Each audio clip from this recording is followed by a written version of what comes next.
শাশুড়ি কখনো মা হতে পারে কি? একদমই পারে না। কেন বলো তো? মা সবসময় চায় আমি যেটা সহ্য করেছি আমার মেয়ের সাথে যাতে সেটা কখনো না হয়। তার উল্টো দিকে শাশুড়ি চায় আমার সাথে যেটা হয়েছে আমার বৌমা কেন সেটা সহ্য করতে পারবে না। দুটোই কিন্তু মা, কিন্তু এখানেই তফাৎটা দেখা যায়। বাপের বাড়িতেও মা রয়েছে এবং শ্বশুর বাড়িতেও মা রয়েছে, কিন্তু বাপের বাড়ি সবসময় বাপের বাড়িই হয়, সেটা কোনোদিনও শ্বশুর বাড়িতে সম্ভব নয়। মা সবসময় বলে এতটা সময় হয়েছে তুমি খাওয়া দাওয়া করোনি কেন, খাওয়া দাওয়াটা তাড়াতাড়ি করে নাও। কিন্তু শাশুড়ি বলে এতটা বেলা হয়ে গেল, পরিবারের সকলের জন্য তুমি রান্নাটা কেন করনি বলো তো। আবার মাঝে মাঝে মা বলে থাকে তোমার জন্য একটু টাকা জমিয়েছি, তোমার যেটা ইচ্ছে হয় তুমি কিনে নিও। আর শাশুড়ি মা বলে তুমি আমার ছেলের টাকাগুলো এভাবে ধ্বংস করে উড়িয়ে দিচ্ছ, তোমার কি লজ্জা নেই? আর যখন আমরা বাপের বাড়িতে যাই তখন কিন্তু শাশুড়ি মা হাতে কখনো একটা টাকাও গুঁজে দিবে না, কিন্তু অধিকাংশ ক্ষেত্রে আমরা যদি বাপের বাড়ি যাই দেখতে গেলে সব সময় মার যতটা সাধ্য হয় সবসময় কিছু না কিছু হাতে গুঁজে দিবে। বাপের বাড়িতে যাওয়ার সময় হাতে একটা ব্যাগ নিয়ে যাই, কিন্তু আসার সময় 5-6টা ব্যাগ নিয়ে আসি। মা যতটা পারে সব সময় সব কিছু হাতের সামনে জুগিয়ে দেয়। মা সব সময় চায় তুই যেন সব সময় ভালো থাক। নমস্কার আমার সকল প্রিয় বন্ধুদের, আমি দিয়া। আমার ছোট্ট পরিবারে তোমাদের সবাইকে জানাই অনেক অনেক স্বাগত। আজকে হলো বুধবার, ঘড়িতে বাজে ওই 8:30 থেকে 9টার মতন প্রায়। সকালের রান্নাবাড়ি কাজকর্ম সব কিছুই পূরণ করে নেওয়ার পর এখন ঘরের কাজগুলো করে নিচ্ছি। তোমরাও কি আমার মতন আগের দিন রাত্রের থেকে প্ল্যান করে নাও সকালবেলা কোন কোন কাজগুলো কিভাবে করবে? আমি জানো তো যখন ঘুমোই তার আগেই ভেবে নিই সকালে সব কাজগুলো এইভাবে লাইন বাই লাইন করতে থাকবো, তাহলে টাইমের মধ্যেই সব কাজগুলো সম্পূর্ণ হয়ে যাবে। কারণ কাজগুলো যদি সম্পূর্ণ না হয় তাহলে দেখবে নিজেরই যেন বিরক্তির শেষ নেই। যত তাড়াতাড়ি কাজগুলো সম্পূর্ণ করবে, কিন্তু তাড়াহুড়ো করতে গেলে কিন্তু অনেক সময় অনেক কাজই খারাপ হয়ে যায়। তাড়াহুড়োতে হয়তো ভালো করে একটু করতে হবে, একটু সময়টা বাঁচিয়ে নিজের জন্য সময় রেখে সব কিছু করতে হবে।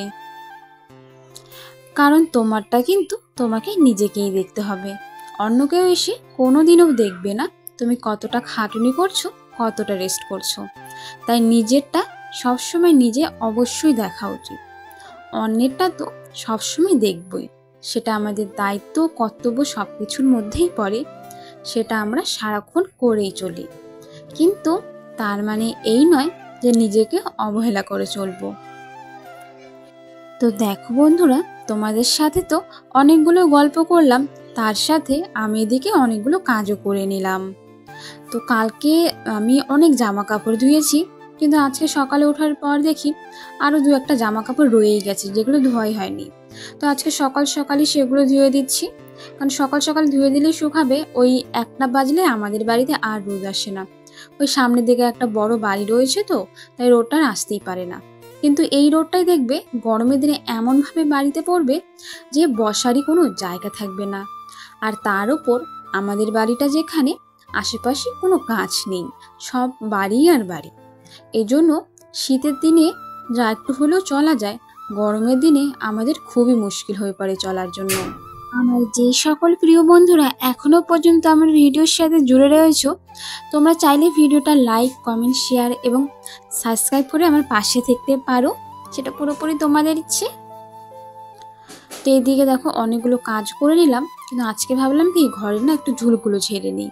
আজকে বুধবারও রয়েছে, আর একটু এগুলো না পরিষ্কার করলেই নয়, এগুলো পরিষ্কার করা জানো তো খুবই প্রয়োজন। 1 সপ্তাহ যেতে না যেতেই দেখি কি ঘরে ঝুল হয়ে গিয়েছে, আর ঝুল রাখা তো একদমই ভালো নয়, এটা খুবই অশুভ। আর রান্নাঘরে এটা বেশি হয়, আমাদের যে সামনে ঘরটা দেখতে পাচ্ছ এটা রান্নাঘর, আর এই ঘরে সব থেকে বেশি ঝুলটা হয়ে থাকে। তো এদিকে আমি কাজ করছিলাম, আর ওইদিকে দেখো নিচের থেকে অনেকগুলো পাতা এখনো কিন্তু পড়ে রয়েছে। পাতা বললে হয়তো ভুল হবে, শাক পড়ে রয়েছে, ধনে পাতা আর অনেক কিছু রয়েছে। শ্বশুরমশাই শাকের ব্যবসায় যাবেন, তার আগে ওখানে অনেকগুলো শাক গুছিয়েছিল, সেগুলো সেখানে পড়ে রয়েছে। তো ওগুলো আমি উঠিয়ে নিব, তারপরে বাকি কাজগুলো করব। তো বাইরের দিকে তো সব মোছামুছির কাজগুলো হয়ে গেছে উঠানের। এখন শুধুমাত্র ঘরটা মুছে নিলেই ধরো কাজগুলো আমার প্রায় কমপ্লিটই হয়ে যাবে। এবার স্নান করে গোপাল সেবার দেওয়ার বাকি রয়েছে। তো শাশুড়ি মা যেহেতু সকালে গোপাল সেবাটা দিয়ে দেন, আমি বিকেলবেলা দেই আর একবার সন্ধেবেলা দিয়ে থাকি, 3বার দেই। আর সন্ধেবেলা একবার গোপাল সেবা দেওয়ার পর গোপালকে শয়ন দিয়ে দিই। কিছুক্ষণ পরে, আধা ঘন্টা পরে ধরে শয়নটা দিয়ে আমি আবার সন্ধ্যার দিকে রান্নাটা বসিয়ে দিই।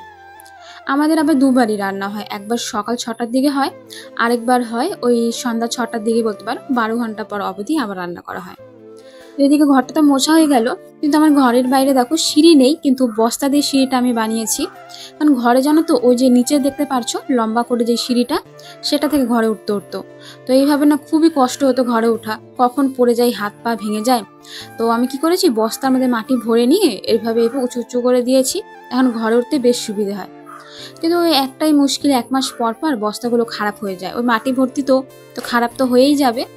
তো 1 মাস পর পর আমি আবার পাল্টে দিই। তো এইভাবেই চলছে, দেখা যাক সামনের দিকটা যদি একটু ভালো করা যায় তাহলে তো খুবই ভালো, একটু যে পাকা করা যায়।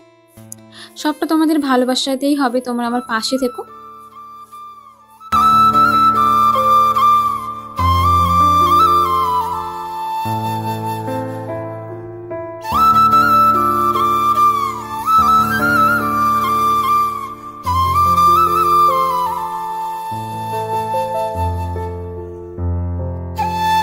তো বন্ধুরা এখন ঘড়িতে বাজছে ওই 1টার মতন। তো আমার হাজবেন্ড আসবে 2টোর দিকে। তো 2টোর দিকে আমার হাজবেন্ড আসে প্রত্যেক দিন খাওয়ার জন্য, আর 3টা সাড়ে 3টার দিকে আবার কাজে চলে যায়। তো ভিডিওটা আমি এখানেই শেষ করছি, তোমাদের সাথে দেখা হবে নতুন একটি ভিডিও নিয়ে। তোমরা সবাই ভালো থেকো, সুস্থ থেকো, এবং আমাকে তোমরা একদমই ভুলো না, কারণ আগামীকাল আমি আবার আসছি। সবাই ভালো থেকো, সবাইকে টাটা।